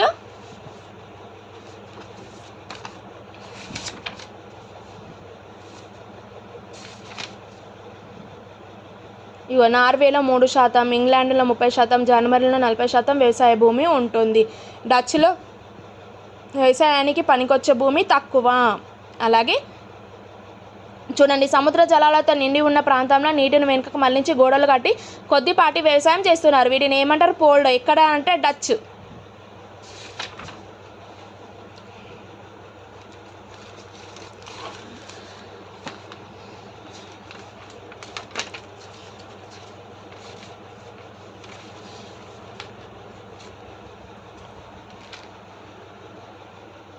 నెక్స్ట్, వసంత ఋతువులో మంచు కరగడం వల్ల సాగు పంట పరిపక్వత రావడానికి సరిపడే సమయం ఉండదు. కానీ వసంత ఋతువులో పంటలు విత్తడం వల్ల వేసవి కాలంలో పంట పరిపక్వత చెంది ఆకురాల్చే కాలంలో కోతకు సిద్ధంగా ఉంటుంది. నెక్స్ట్, దాని ఫలితంగా సంవత్సరానికి ఒకే పంట తీస్తారు. దక్షిణ ఐరోపాలో మాత్రం సంవత్సరానికి 2 పంటలు తీస్తారు. ఎక్కడ? దక్షిణ ఐరోపా వాళ్ళు మాత్రం సంవత్సరానికి 2 పంటలను పండిస్తారు. నెక్స్ట్, యూరప్ మైదానాలలో ముఖ్యమైన పంట వచ్చేసి ఏంటి? గోధుమ. యూరప్ మైదానాలలో ముఖ్యమైనది ఏంటి? గోధుమ. Next, France, Germany, Russia, Ukraine, Poland, Italy, Greece మొదలగు దేశాలలో గోధుమ పంటలను ఎక్కువగా పండిస్తున్నారు. ఇక్కడ France, Germany, Russia, Ukraine, Poland, Italy, Greece దేశాలలో గోధుమ పంటను ఎక్కువగా పండిస్తున్నారు. అలాగే పండ్ల తోటల పెంపకానికి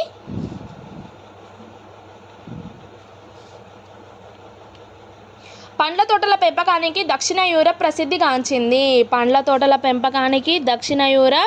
ప్రసిద్ధిగాంచినది. అలాగే ద్రాక్ష పండ్లతో సారాయిని తయారు చేస్తున్నారు. ద్రాక్ష సారాయికి మధ్యధర దేశాలైన పోర్చుగల్, స్పెయిన్, ఇటలీ, దక్షిణ ఫ్రాన్స్కి పొందింది.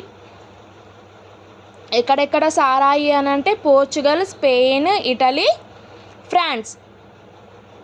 నెక్స్ట్, యూరప్లోని ముఖ్య పంటలు చెప్పాను కదా, ఓట్స్, బార్లీ, రై, బీట్స్, దుంపలు, ఇలా బంగాళదుంపలు ముఖ్యమైనవి. నెక్స్ట్, రష్యా, ఉక్రెయిన్ మరియు జర్మనీ దేశాలలో బీట్ దుంపల నుండి పంచదారను తయారు చేస్తున్నారు. ఎక్కడ?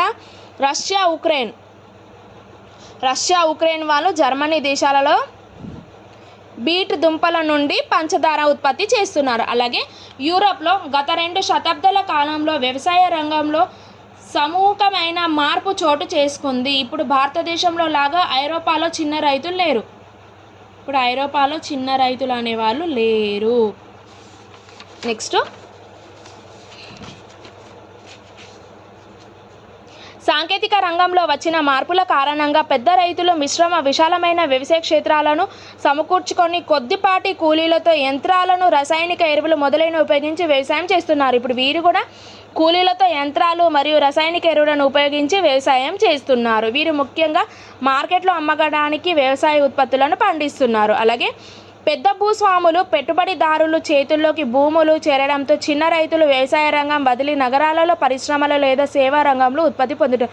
ఇప్పుడు పెద్ద స్వాములు పెట్టుబడిదారుల వాళ్ళ చేతుల్లోకి భూములు వెళ్ళడం వలన రైతులు ఏం చేస్తున్నారు, వ్యవసాయాన్ని వదిలి పరిశ్రమలు లేదా సేవా రంగంలో ఉపాధి పొందుతున్నారు. అలాగే యూరప్లో 50 నుండి 100 ఎకరాల విస్తీర్ణంలో గల పెద్ద పొలాలలో వ్యవసాయం చేస్తారు. ఎక్కడ యూరప్లో 50 నుండి 100 ఎకరాల పెద్ద పొలంలో వారు వ్యవసాయం చేస్తారు. అలాగే యూరోప్లో సాధారణంగా రైతులు తమ పొలాల్లోనే ఇల్లు నిర్మించుకుంటారు. అందువల్ల ఫ్రాన్స్లోని పెద్ద పెద్ద గ్రామాలలో కనబడవు. యూరోప్ వారు ఏం చేస్తారు, వ్యవసాయం వారు పొలంలోనే ఇల్లు నిర్మించుకుంటారు. అందువలన ఫ్రాన్స్లో పెద్ద పెద్ద గ్రామాలు కనపడవు. నెక్స్ట్, ఇండ్లు పెద్దవిగా ఉంటాయి. వివిధ అవసరాల కోసం చాలా గదులు ఉంటాయి. అలాగే ఇండ్లలో భాగంగా పశువులను, కొట్టాలను, పంట గింజల గిడ్డంగులను, పక్షుల గూళ్ళ, పందుల కొట్టలు ఉంటాయి. అలాగే పెద్ద రైతులు పనుల కోసం కూలీలను నిర్ణయిస్తారు. వీరు వ్యవసాయానికి అధికంగా ట్రాక్టర్లు, యంత్రాలను ఉపయోగిస్తారు. దేన్ని ఉపయోగిస్తారు, ట్రాక్టర్లు, యంత్రాలను ఉపయోగిస్తారు పెద్ద రైతులు. నెక్స్ట్, యూరోప్లోని రైతులు పంటనంతటిని బజార్లో అమ్ముతారు. కొన్నిసార్లు రైతులు సమీప సహకార సంఘాల నుండి యంత్రాలను అద్దెకు తీసుకొస్తారు. అలాగే యూరోప్లో పంటకు విద్యుత్ స్టవ్లు, గ్యాస్ స్టవ్లు వాడుతున్నారు. యూరోప్లో వంటకు ఏం చేస్తున్నారు, విద్యుత్ స్టవ్లు, గ్యాస్ స్టవ్లను వాడుతున్నారు. యూరోప్ వాళ్ళు ఏం చేస్తున్నారు, గ్యాస్ స్టవ్లను యూజ్ చేస్తున్నారు. నెక్స్ట్, యూరప్లో 50 సంవత్సరాల కిందట రైతులు తమకు కావలసిన రొట్టెలను వారే తయారు చేసుకున్నవారు. కానీ నేడు వీరు పంటలను అమ్ముకొని బజార్ నుండి రొట్టెలను కొంటున్నారు. ముందు వీరే తయారు చేసుకున్నారు, చూడండి ఇప్పుడు బజార్ నుండి కొనుక్కొచ్చి రొట్టెలను కొంటున్నారు. నెక్స్ట్, యూరప్ ప్రజలు ఆహారంలో ముఖ్యమైన తాజా మాంసం కోళ్ళు, పశువుల, పందుల వల్ల లభిస్తుంది. తాజా మాంసం కోళ్ళు, పశువుల, పందుల వలన వీరికి లభిస్తుంది. అలాగే యూరప్ ప్రజలు మాంసాన్ని ఎండబెట్టడం, పొగపెట్టడం వంటి ప్రక్రియల ద్వారా నిల్వ చేస్తున్నారు. దేని, మాంసాన్ని ఎండబెట్టడం, పొగపెట్టడం. ప్రతి ఇంటిలోని సారా, జున్ను, మాంసం నిల్వ చేయడానికి ఆహార బీరువాలు అంటే నేలమాళిగలు ఉన్నాయి. వీరు సారా, జున్ను, మాంసం నిల్వ చేయడానికి ఏమేమి ఉన్నాయి, బీరువాలు, మరియు వీటిని శీతల గిడ్డంగులలో నిల్వ చేస్తారు. ఇగో చూడండి, ఇంటి సారా, జున్ను, మాంసం నిల్వ చేయడానికి ఆహారపు బీరువాలు, నేలమాళిగలు ఉన్నాయి. వీటిని శీతల గిడ్డంగులలో కూడా నిల్వ చేస్తున్నారు. నెక్స్ట్, రైతులు తమకు కావలసిన సామాగ్రిని సమీపంలోని పట్టణాల నుండి తెచ్చుకుంటున్నారు. అలాగే రొట్టెలు, ఆహార పదార్థాలతో పాటు వ్యవసాయ పనిముట్లు, యంత్రాలు వారు సమీపంలోని పట్టణాల నుండి తెచ్చుకుంటున్నారు. అలాగే మన దేశంతో పోలిస్తే ఐరోపాలో కొద్దిమంది మాత్రమే వ్యవసాయంపై ఆధారపడుతున్నారు. మన దేశం కంటే ఐరోపా వాళ్ళు కొద్దిమంది మాత్రమే వ్యవసాయంపై ఆధారపడతారు. అలాగే ఎక్కువ మంది ప్రజలు పరిశ్రమలు లేదా సేవా రంగంలోని బ్యాంకులలోని రవాణా మొదలైన రంగాలలో పనిచేస్తారు. వ్యవసాయ రంగంలో పనిచేసే వారికి ఆదాయం తక్కువ రావడం వల్ల వీరు ప్రభుత్వం నుండి పెద్ద మొత్తంలో సబ్సిడీ అందిస్తుంది. నెక్స్ట్ చూద్దాము. అలాగే వీరు వ్యవసాయ రంగంలో పనిచేసే వారికి ప్రభుత్వం నుండి పెద్ద మొత్తంలో సబ్సిడీ అందించడానికి కారణం ఏంటి, వ్యవసాయాన్ని ప్రోత్సహించడం. వారికి సబ్సిడీ ఎందుకు ఇస్తుంది, వ్యవసాయాన్ని ప్రోత్సహించడానికే వారికి సబ్సిడీ అనేది అందించడానికి కారణమవుతుంది. అలాగే పశ్చిమ యూరప్లలో ఒక భాగం కూడా సముద్రానికి దూరంగా లేకపోయినట్టు ఆసియాలో అనేక దేశాలు సముద్రానికి కొన్ని వేల కిలోమీటర్ల దూరంలో ఉన్నాయి. పశ్చిమ యూరప్ అనేది ఒక భాగం కూడా సముద్రానికి దూరంగా లేకపోయినా ఆసియాలో అనేక దేశాలు సముద్రానికి కొన్ని వేల కిలోమీటర్ల దూరంలో ఉన్నాయి. అవును, ఆసియాలో అనేక దేశాలు కొన్ని వేల కిలోమీటర్ల దూరంలో ఉన్నాయి సముద్రానికి. నెక్స్ట్, ఐరోపా నావికులను అనేక శతాబ్దాల సముద్రాలను అనుభవం, ధైర్యం ఉండటమే కాక ఓడల, పడవల నిర్మాణంలో నైపుణ్యం ఉంది వారికి. అలాగే మొదట లోతైన సముద్రంలో చేపలు పట్టడానికి పడవలు తయారు చేశారు. వీరు క్రమంగా ఓడలను అంతర్జాతీయ వ్యాపారాన్ని ఉపయోగించారు. పూర్వకాలం నుండి ఐరోపా దేశస్తులు భారతదేశంలోని ఇతర ఆసియా దేశాలైన చైనా, ఇండోనేషియాలతో వ్యాపారం చేసేవారు. వీరు దేంతో వ్యాపారం చేశారు, ఆసియా దేశాలైన చైనా, ఇండోనేషియాలతో వ్యాపారం చేశారు. ఎవరు, ఐరోపా దేశస్తులు భారతదేశంతోనూ మరియు ఆసియా దేశాలైన చైనా, ఇండోనేషియాతోని వ్యాపారం చేసేవారు. వీరు ఎక్కువగా పత్తి, పట్టు వస్త్రాలు, రత్నాలు, దంత వస్తువులు, లవంగాలు, మిరియాలు, దాల్చిన చెక్క లాంటి సుగంధ ద్రవ్యాలు ఐరోపాలో లభించిందని కారణం. ఏంటేంటి సుగంధ ద్రవ్యాలు, మిరియాలు, దాల్చిన చెక్క, అలాగే ఎక్కువగా పత్తి, పట్టు వస్త్రాలు, రత్నాలు, దంత వస్తువులు, లవంగాలు ఇక్కడ ఐరోపాలో లభించని కారణంగా వీరు వెండి, బంగారాలతో మార్పిడి చేసుకొని యూరప్కు తీసుకువెళ్ళేవారు. వీరు వెండి, బంగారంతో మార్పు చేసుకొని వీటన్నింటినీ తీసుకొని వెళ్ళేవారు ఐరోపా వాళ్ళు. వారు ఐరోపాకు ప్రధానంగా 2 మార్గాల ద్వారా రవాణా చేసేవారు. ఏంటి? మధ్య తూర్పు ప్రాంతాలు ఏంటి? ఇరాన్, ఆఫ్ఘనిస్తాన్ ద్వారా భూమార్గం, నెక్స్ట్ ఎర్ర సముద్రం, అరేబియా సముద్రం ద్వారా. ఐరోపాకు ప్రధానంగా 2 మార్గాలు ఉన్నాయి వారు రవాణా చేసేవి. ఏంటి? మధ్య తూర్పు ప్రాంతం అంటే ఏంటి? ఇరాన్, ఆఫ్ఘనిస్తాన్ ద్వారా భూమార్గం, నెక్స్ట్ ఎర్ర సముద్రం, అరేబియా సముద్రం ద్వారా. నెక్స్ట్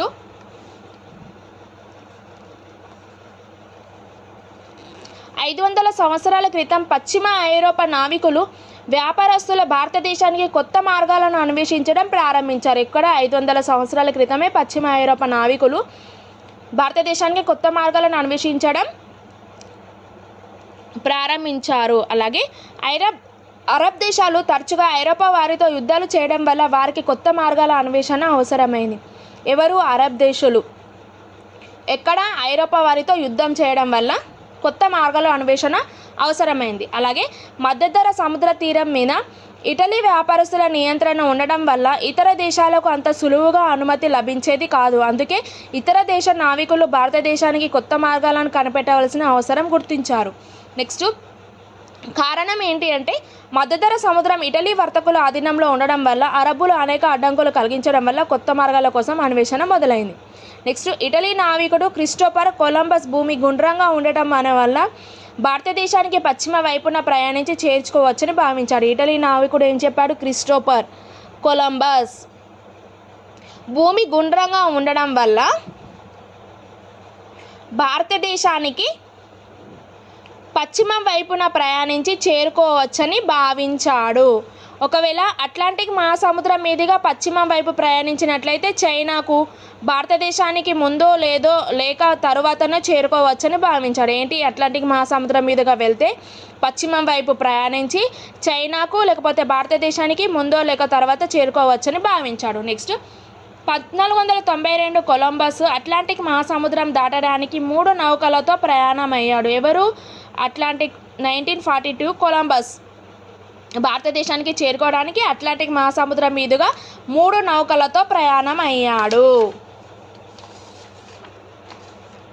నెక్స్ట్ ఆ 3 నౌకలతో ప్రయాణించి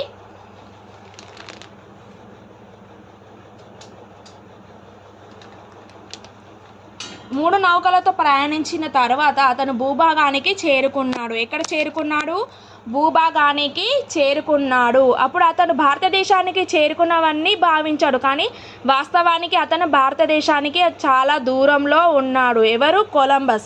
కొలంబస్ అనేది అతను అట్లాంటిక్ మహాసముద్రం మీద నుంచి భారతదేశానికి చేరుకోవడానికి బయలుదేరాడు, కానీ వాస్తవానికి అతను భారతదేశానికి చాలా దూరంలో ఉన్నాడు. నెక్స్ట్ కొలంబస్ చేరింది ఎక్కడ అని అంటే వెస్టిండీస్. ఇది అమెరికాకు దగ్గరగా ఉన్న అనేక ద్వీపాల సముదాయము.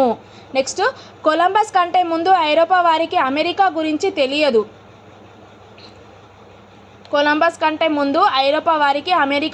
తెలియదు. చెప్పాను కదా, వీరికి పొరపాటుగా అమెరికాకు చేరుకున్నట్లు గుర్తించారు. తర్వాత కొలంబస్ చేరుకున్నది భారతదేశం కాదని, ఒక తెలియని కొత్త ఖండాన్ని అతను చేరుకున్నాడని ఐరోపా వారు వాస్తవాన్ని తెలుసుకున్నారు.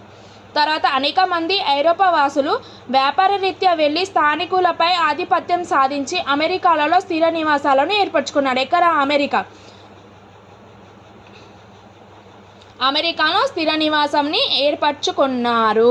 నెక్స్ట్ కొలంబస్ చేరుకునేది భారతదేశం కాదని తెలిసి ఇంకా అమెరికాలోని ఐరోపా వాసులు వ్యాపార రీత్యా అమెరికాలోని స్థిర నివాసాలను ఏర్పరచుకున్నారు. సహజంగా వీరు పవనాలను ఆ రోజులలో నౌకాయానానికి శక్తిగా మార్చుకున్నారు. నెక్స్ట్ పశ్చిమానికి అమెరికా వైపు వీచే గాలుల ద్వారా నౌక ప్రయాణం చేశారు. ఏ విధంగా అంటే పశ్చిమానికి అమెరికా వైపు వీచే గాలుల ద్వారా నౌక ప్రయాణం చేశారు వీరు. నెక్స్ట్ యూరప్ వైపు వీచే గాలులు కావు, ఇవి ప్రత్యేకమైన గాలులు. ఈ గాలులు సంవత్సరం అంతా వీస్తాయి. నెక్స్ట్ నైరుతి ఐరోపా నుండి అమెరికా తూర్పు తీరానికి వీచే పవనాలను వ్యాపార పవనాలు ఏంటేంటి? నైరుతి ఐరోపా నుండి అమెరికా తూర్పు తీరానికి, నైరుతి ఐరోపా అమెరికా తూర్పు తీరానికి వీచే పవనాలను ఏమంటారు? వ్యాపార పవనాలు అని అంటారు. నెక్స్ట్ పశ్చిమ పవనాలు నైరుతి దిశ నుండి ఈశాన్యం వైపుకు, ఈశాన్యం నుండి నైరుతి దిశకు వీస్తాయి. పశ్చిమ పవనాలు ఏ విధంగా? నైరుతి దిశ నుండి ఈశాన్యం, ఈశాన్యం నుండి నైరుతి దిశకు వీస్తాయి. చూడండి, ఈ రెండు రకాల పవనాలు సంవత్సరం అంతా వ్యతిరేక దిశలో ప్రయాణిస్తాయి. ఈ రెండు రకాల పవనాలు సంవత్సరం అంతా వ్యతిరేక దిశలో వీస్తాయి. ఈ రెండు రకాల పవనాలే ఐరోపా వాసులకు అమెరికా రాకపోకలకు సహాయపడుతున్నాయి. ఈ రెండు పవనాలే అమెరికాకు రాకపోకలు అంటే అమెరికాకు రావడానికి పోవడానికి సహాయపడుతున్నాయి అన్నట్టు. ఈ వ్యాపార పవనాలను ఉపయోగిస్తున్నారు. నెక్స్ట్ కొలంబస్ తర్వాత ఐరోపా వాసులు అనేక సముద్ర మార్గాలను కనిపెట్టి అమెరికానే కాకుండా ఆఫ్రికా, భారతదేశం, ఆస్ట్రేలియా దేశాలను కూడా సముద్ర ప్రయాణం చేశారు. నెక్స్ట్ ఏం చేశారు? కొలంబస్ తర్వాత ఐరోపా వాసులు సముద్ర మార్గాన్ని కనిపెట్టి అమెరికానే కాకుండా ఆఫ్రికా, భారతదేశం, ఆస్ట్రేలియా దేశాలకు కూడా సముద్రయానం చేశారు. నెక్స్ట్ పారిశ్రామిక విప్లవం 18వ శతాబ్దం ఇంగ్లాండులో ప్రారంభమైన France, Holland, Germany, Spain, Russia మొదలైన దేశాలకు పారిశ్రామిక ఉత్పత్తి విధానం వ్యాప్తి చెందింది. పారిశ్రామిక విప్లవం ఎక్కడ జరిగింది? 18వ శతాబ్దంలో ఇంగ్లాండులో ప్రారంభమై France, Holland, Germany, Spain, Russia మొదలైన దేశాలకు పారిశ్రామిక ఉత్పత్తి విధానం వ్యాప్తి చెందింది. నెక్స్ట్ బొగ్గు గనుల నిల్వలు భారీగా ఉన్న ఇంగ్లాండు, జర్మనీలు నూతన పరిశ్రమల అభివృద్ధిలో ముఖ్య పాత్ర వహించాయి.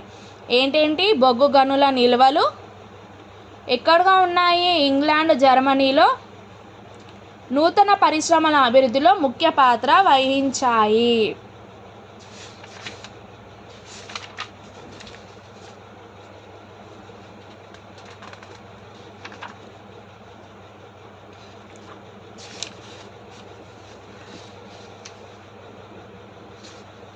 చూడండి, టెక్స్ట్ బుక్లో ఉన్న బిట్స్ చూద్దాము.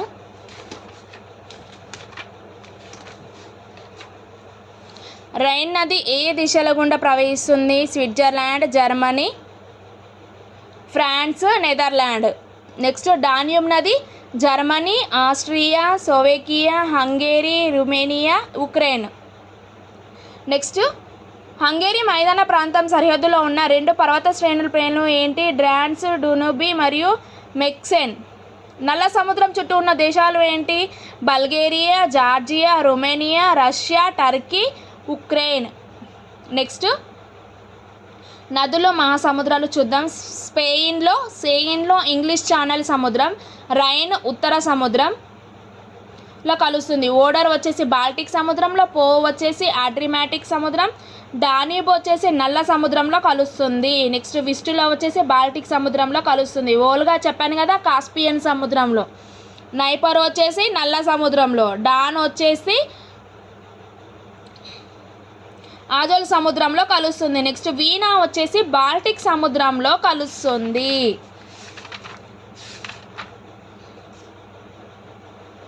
చూడండి, భూమధ్య రేఖకు దగ్గరగా ఉన్న జలాలు ఏంటి? వేడిగా ఉంటుంది. నెక్స్ట్ భూమధ్య రేఖకు దగ్గరగా ఉన్న ఉష్ణ ప్రవాహాలు అమెరికాకు తూర్పు తీర ప్రాంతానికి చేరుకుంటాయి. దగ్గరగా ఉన్న ఉష్ణ ప్రవాహాలు ఎక్కడ చేరుకుంటాయి? తూర్పుకు. నెక్స్ట్ ఉష్ణ ప్రవాహాలు అట్లాంటిక్ నుండి మొదలవుతుంది. ఉష్ణ ప్రవాహాలు ఎక్కడి నుండి మొదలవుతుంది? అట్లాంటిక్ మహాసముద్రం నుండి మొదలవుతుంది. ఐరోపా తీరాన్ని వెచ్చటి గల్ఫ్ స్ట్రీమ్ ప్రవాహాలుగా తాకుతాయి. గల్ఫ్ స్ట్రీమ్ అంటే ఏంటి? వెచ్చగా, స్పీడ్గా వెళ్ళేది. డ్రిఫ్ట్ అంటే నిదానంగా ప్రవహించేది.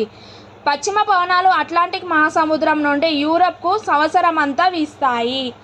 ఈ పవనాలు ఏ విధంగా ఉంటాయి? తేమగా ఉంటాయి.